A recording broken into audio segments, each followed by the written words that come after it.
a continuación revisaremos los conceptos relacionados a epidemia y su diferencia con los brotes, los conglomerados y lo que es la endemia.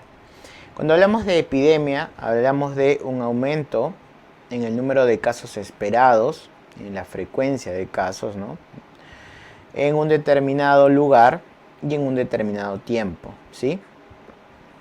De esta forma vamos a encontrar que la definición que tiene con el brote sería muy similar, ¿no? Porque el brote también es un aumento en el número de casos en un determinado lugar, y con relación, cuando hablamos de relación, nos referimos al nexo epidemiológico que existen entre estos casos. Pero en el caso de la epidemia también vamos a encontrar nexo epidemiológico. Entonces hasta ahí serían iguales.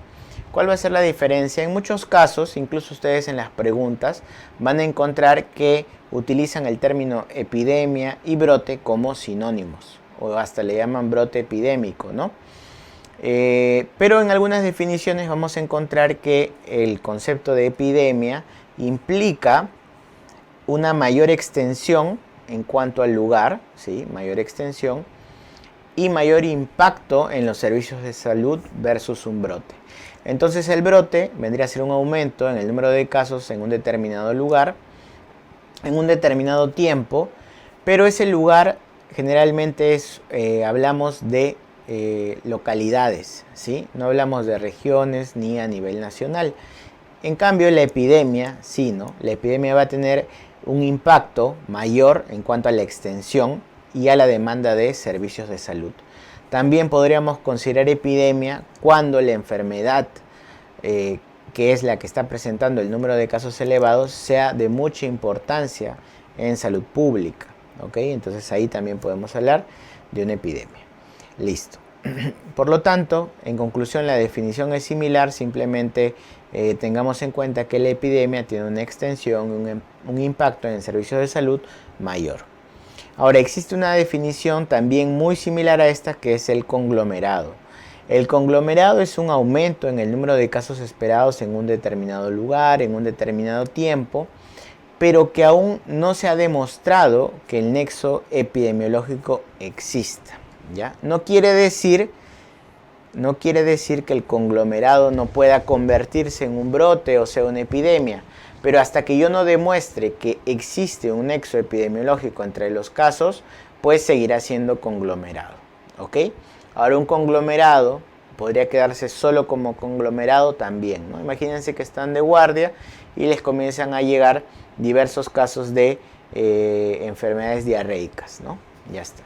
Entonces ustedes podrían decir que es un brote, pero al hacer la historia clínica, pues se dan cuenta que ninguno de esos casos tiene relación. Simplemente es un momento dado en el cual aumentaron los casos, ¿no? Diferente sería que están de guardia y les llegan casos de enfermedad diarreica y todos, ¿no?, de un mismo colegio. Entonces, en ese caso, ¿qué podríamos decir? Que estamos ante un brote, probablemente por una intoxicación alimentaria, ¿no? Y eso se determinará en esa población específica. Y ya está. Bueno, continuamos. Ahora, cuando hablamos de el siguiente concepto, endemia, ¿a qué nos referimos?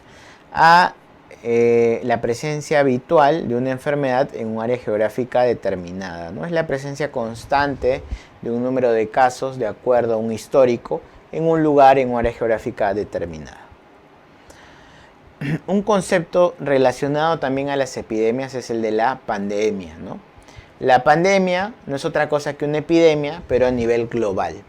Pero técnicamente se define pandemia cuando esta epidemia se da en dos regiones diferentes del planeta, ¿no? En dos continentes diferentes. Como la siguiente pandemia que se espera o que se esperaba era una pandemia de tipo influenza, entonces la OMS formuló fases, ¿no? Fases de la pandemia inspirados en justamente un nuevo subtipo de influenza. ¿Cuáles son estas fases? Son en total 6 fases, que justamente las vamos a ver aquí. La primera fase es cuando no se ha demostrado que hay un contagio de animal humano. Es decir, existe la sospecha que hay un nuevo subtipo de algún virus circulando entre animales, ¿ok? Con potencial, ¿sí? Con potencial de transmisión humano, pero nada más, ¿no? Es simplemente una sospecha.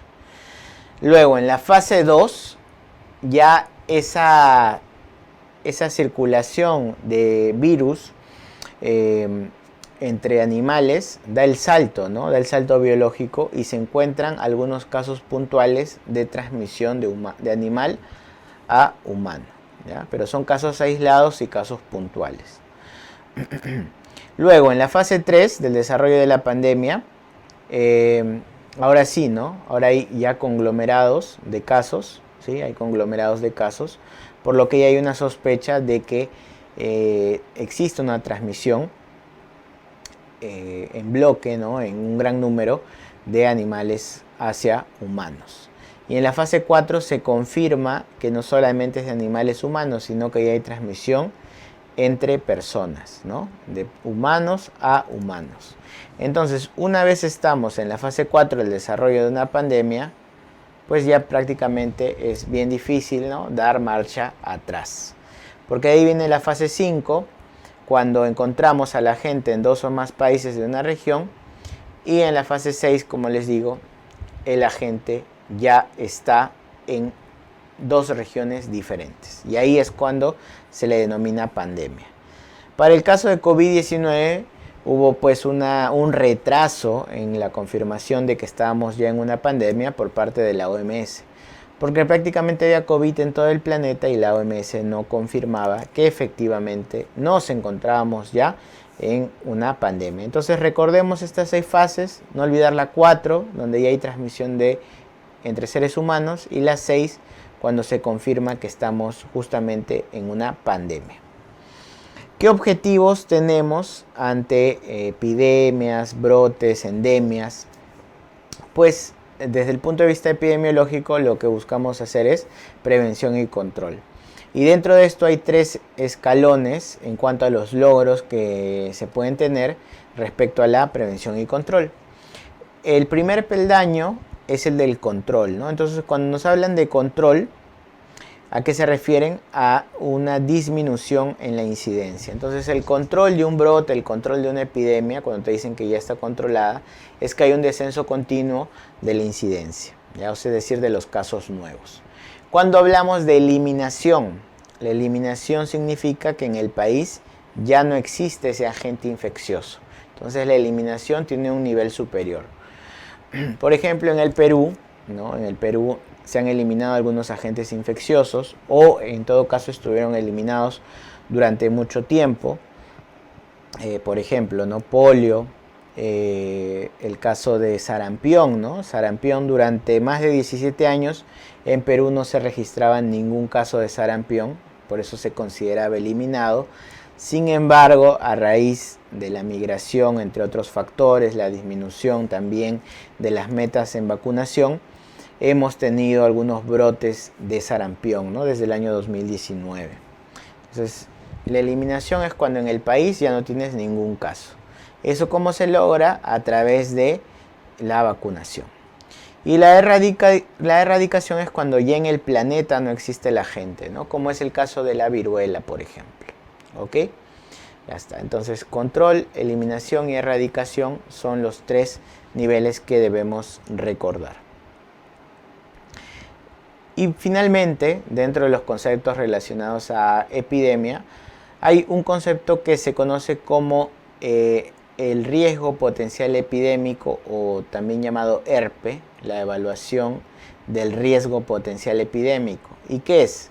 ¿Qué es el riesgo potencial epidémico? Es la probabilidad del incremento o aparición de enfermedades o daños que se dan luego de un desastre. Entonces, ¿no? ante escenarios como tenemos en el país de desastres naturales, fenómeno del Niño, tenemos escenarios de desastres naturales, productos de sismos, huaicos, inundaciones, etc. Todo eso es necesario que se haga una evaluación del riesgo potencial epidémico luego de que ha ocurrido el desastre, ¿sí? Porque en ese escenario es el escenario ideal para que tengamos brotes, ¿ok? ¿Y qué acciones se toman para la evaluación? Pues se hacen medidas de riesgo ambiental, de riesgo biológico y de riesgo social. Cuando hablamos de riesgo ambiental, ¿a qué nos referimos? A, por ejemplo, el abastecimiento de agua, el abastecimiento del desagüe, ¿no? Si es que están operativos luego de la emergencia, ¿ya? Si es que no ha habido destrucción de las viviendas, también entran dentro del riesgo ambiental. Riesgo biológico se refiere a que la aparición de posibles vectores, ¿no? Luego del desastre, como puede ser en el caso de inundaciones, aniegos, entre otros, ¿no? La aparición de vectores. Cuando se hace la evaluación del riesgo biológico, también es importante determinar cuáles enfermedades, ¿no? son endémicos, cuáles enfermedades son endémicas en la zona y poder hacer monitoreo a través de la sala situacional de las mismas. Y el riesgo social hace referencia a la organización de la comunidad, incluida sus servicios de salud.